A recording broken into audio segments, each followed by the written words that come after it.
All right, ladies and gentlemen, this is going to be our last lecture. Let me get everything set up here. Last lecture for this Industrial Revolution unit. And this lecture is going to be about non Western industrialization. We talked about this briefly when we looked at Muhammad Ali in Egypt. We saw how he tried to use state sponsored industrialization to challenge the British. But we'll be looking at other examples of non Western industrialization today. Now, one thing I do want you to keep in mind, and this is kind of just a general rule of thumb for at least for this time period, is that Western societies were much less likely to have traditional structures, which means they were more likely to accept industrialization.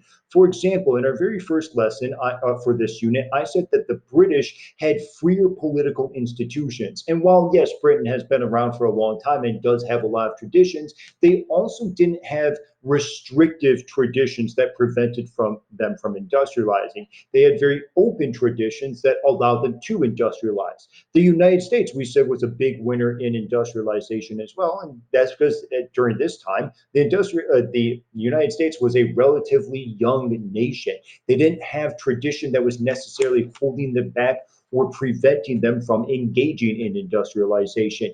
The same cannot be said about these non Western countries. We'll be looking at the Ottoman Empire, a society steeped in tradition, and that tradition is going to challenge modernization efforts. We'll be looking at Russia and how Russian traditions prevent modernization efforts. And then we'll finish our day with China, and we'll see how China had very strong traditions that prevented it from modernizing as well. So when we looked at all of these societies last semester, in the first semester, we saw those traditions like the civil service exam in China, and we said that those were really good things because they helped to create a strong bureaucracy. But today we're going to see that those things hold them back. Sometimes we think of strengths and weaknesses of being two opposites. You have strengths over here and weaknesses over here, but oftentimes your strengths sometimes can become your weaknesses. And we'll see that a little bit later with all three of these societies. Now, our essential questions are how did the Industrial Revolution begin, or sorry, why did the Industrial Revolution begin in Britain? And we've already gone over that, the freer political institutions, financial institutions, and the resources that were there. And what were the political, social, and economic and environmental impacts of this revolution? We've gone over those as well. We went over those most recently with capitalism and communism. Number two was what was the role of government in industrialization? We've already identified that Western governments took a laissez faire, hands off approach. We've identified that non Western governments are going to be hands on. All of these governments we're looking at today are going to take a hands on, state sponsored, government sponsored approach to industrialization. And then number three, what were the push and pull factors causing massive migration and what were the responses? We've already gone over that in a previous lecture. So let's go ahead and move on to the Ottoman Empire. The Ottoman Empire, you'll remember the Ottoman Empire was this big, strong, powerful empire. In fact, Europe was very afraid of the Ottoman Empire for an incredibly long time. But during this time, we're talking the 1800s and into the very early 1900s, the Ottoman Empire is considered the sick man of Europe. They're very weak, and this happens to all societies. They're just around for too long, and they've gotten too big, and they eventually are going to collapse. That's just the way all societies are. There's only so much that the Ottomans could have done to prevent that.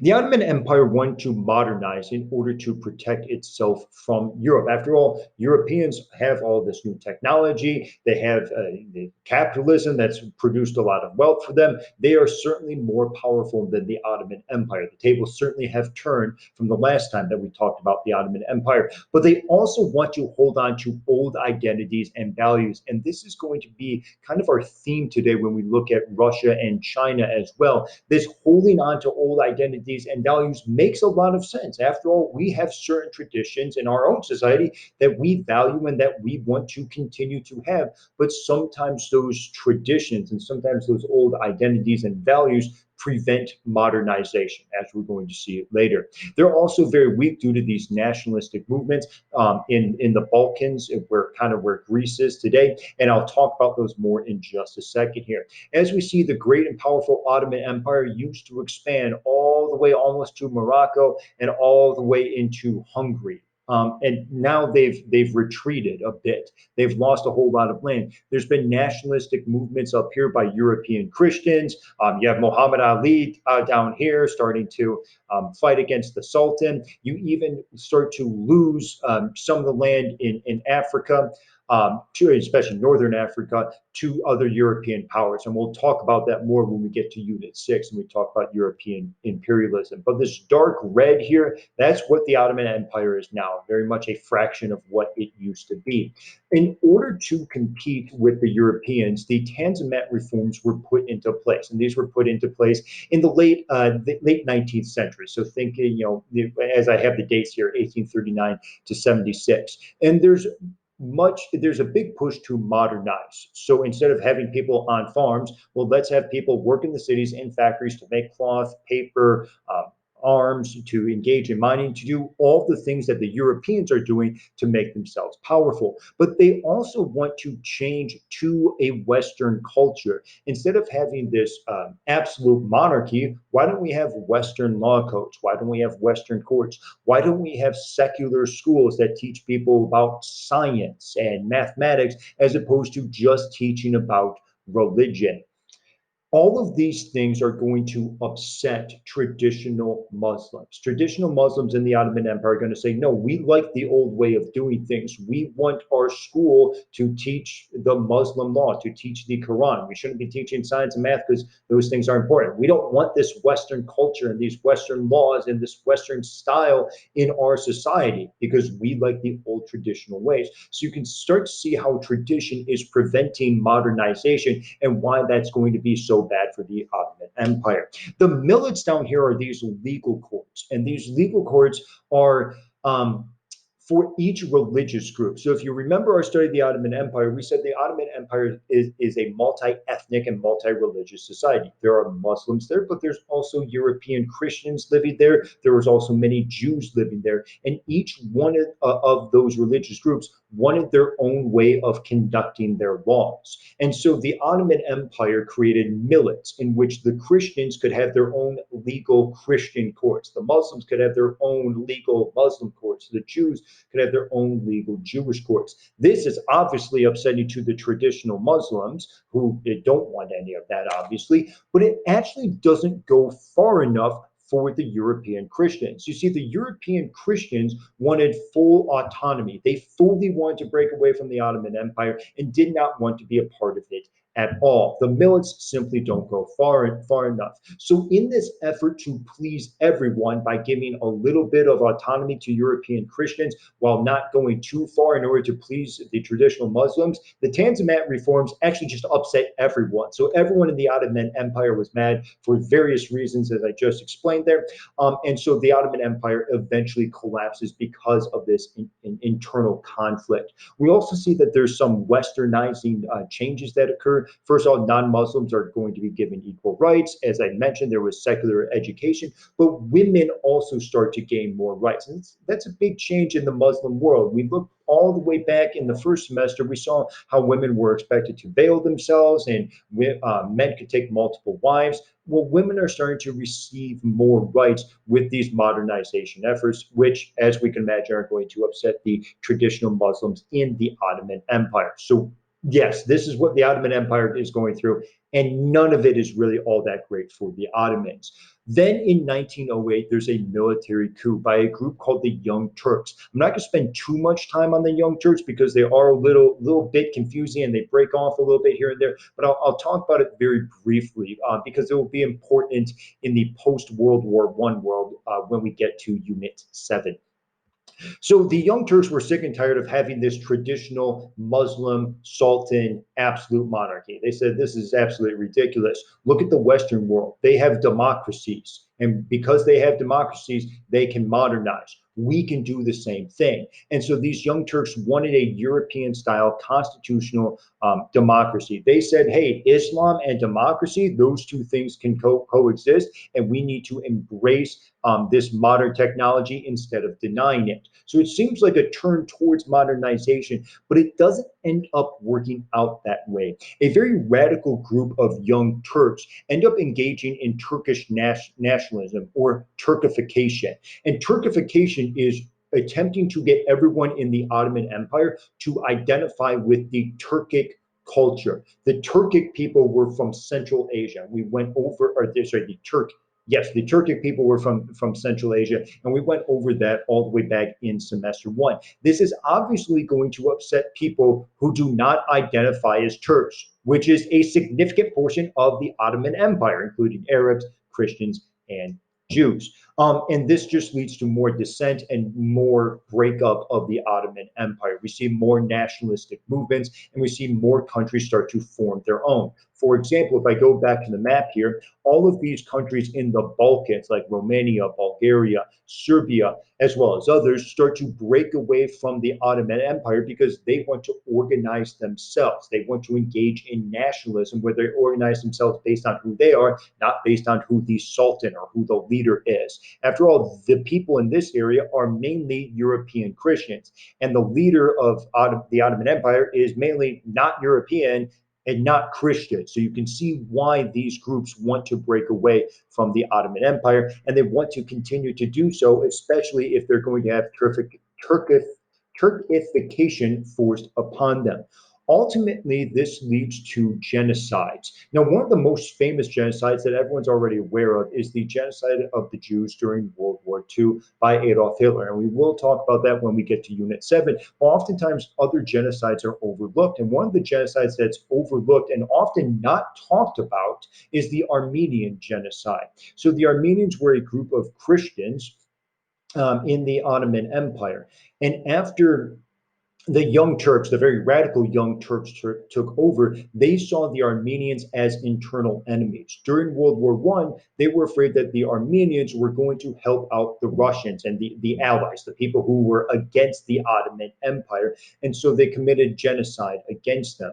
Overall, over the course of about a year or so, 1.5 Armenian Christians are going to be killed in the Armenian genocide. So we see that this nationalistic thinking, this Turkification, is starting to turn bad. And that is going to be something that's really big in Unit 7, because we're going to see all this nationalism that we've said is a great thing under the Enlightenment. All of it's going to turn sour, and all of it's going to lead to World War I. It's all going to happen very, very quickly. I'll explain that more when we get to Unit 7. Let's go ahead and move on to Russia. Once again, Russia, like the Ottoman Empire, is very, very traditional, and there is a resistance to modernization, which means the Russians don't succeed as much as the British or the Americans do. We say that Russia is backwards, and Russia is backwards for a couple different reasons. When I say backwards, I mean that if you were a European, if you were living in London and you traveled over to Moscow, it would feel like traveling back in time. Russia didn't modernize like the rest of Europe did, and for a couple reasons. One, when we looked at the French Revolution, we said that Napoleon took over all of Europe and spread the ideas of the French Revolution, all those modern ideas like freedom of religion and allowing people to actually have a say in their government.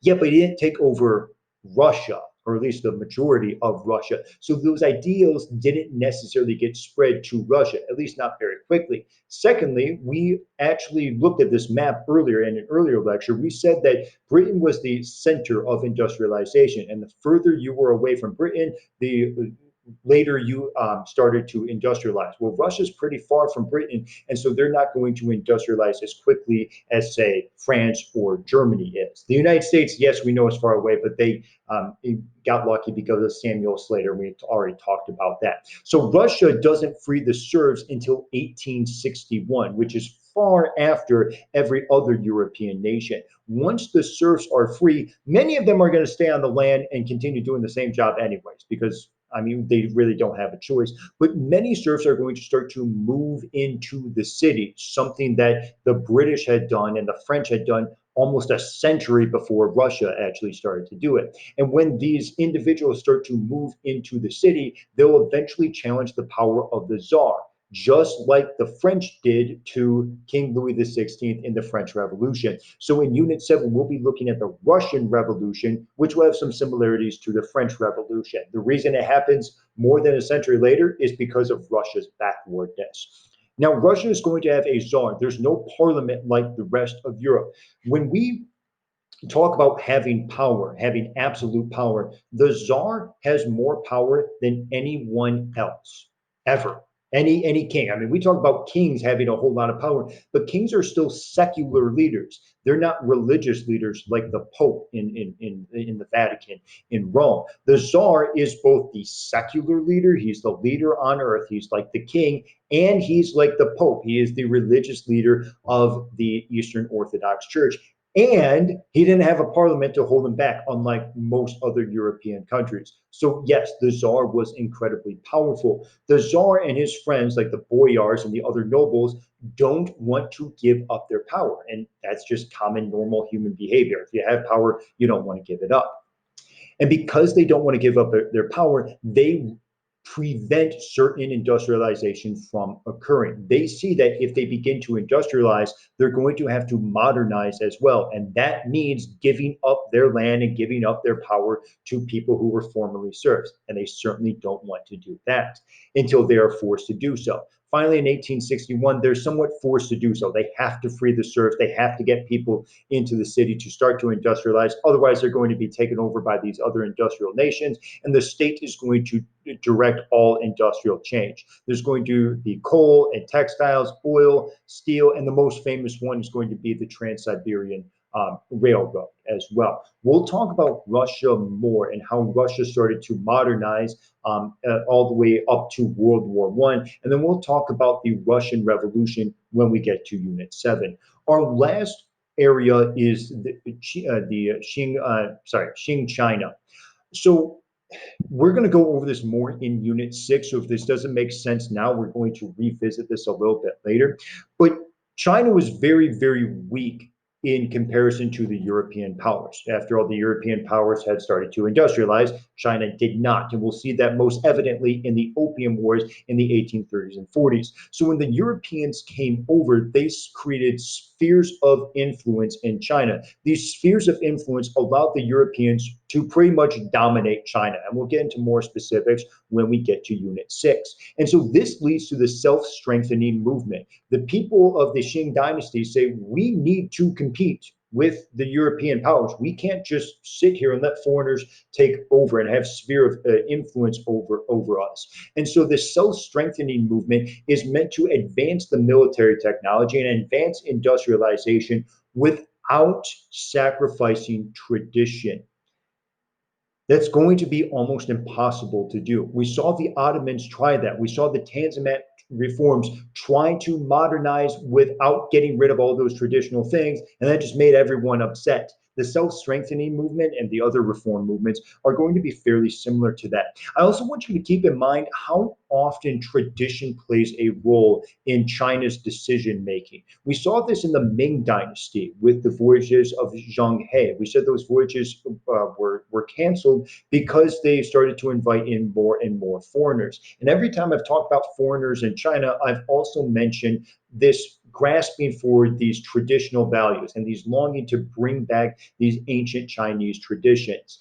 That continues to occur, and we're going to see the effects of that in just a moment here. The 100 Days of Reform occurs in 1898, and it attempts to abolish the civil service exam and establish a Western style of industry. But this is opposed by conservatives like this woman right here, Dowager Zizi.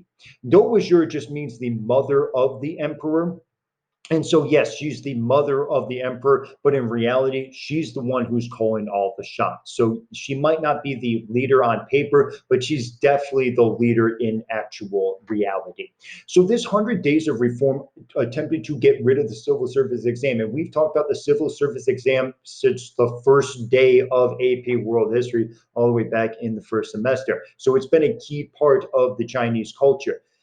Emperor Sisi doesn't want to get rid of that. This is very similar to the revolutions of 1848. And as I talked about, I said that there was this conservative counter-revolution in which these conservatives came back in and put all these revolutionaries in place. That's kind of what Dowager Sisi is doing. It's this conservative counter revolution in order to fend off the revolutionaries who are trying to modernize and change everything. She ends up supporting this event called the Boxer Rebellion, in which this group called the Boxers opposed the foreign influence and actually literally fought against Americans and British and French individuals who were in China. And we'll talk about the Boxer Rebellion of 1900 a little bit more when we get into Unit 6. But that's the type of person that Dowager Cece is. She wants to keep this conservative style, this traditional Chinese style that has been there for her entire life. She doesn't want to modernize, but with the failure of the Boxer Rebellion, she eventually has to relent and she has to abolish the civil service exam. But by this point, it's already too late.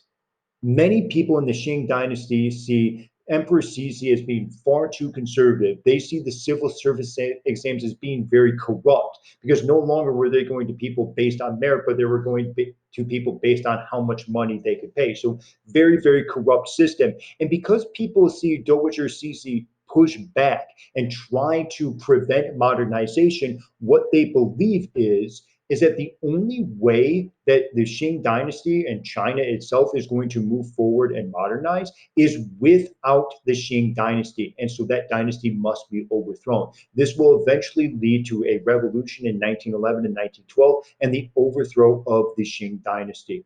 And we'll talk about that more when we get into Unit 7 with and Unit 8 with Sun Yat-sen and the communist revolution in China as well. But what I want you to see is that with non-Western countries, all of them are going to have state-sponsored industrialization. There's no laissez-faire. There's no hands-off approach there. And they're going to attempt to hang on to these traditional values that prevents any sort of modernization, which very much hurts them in the long run. Ladies and gentlemen, that's going to go ahead and wrap up our lectures on the Industrial Revolution. Just make sure you have your notes and make sure you are ready to go for class.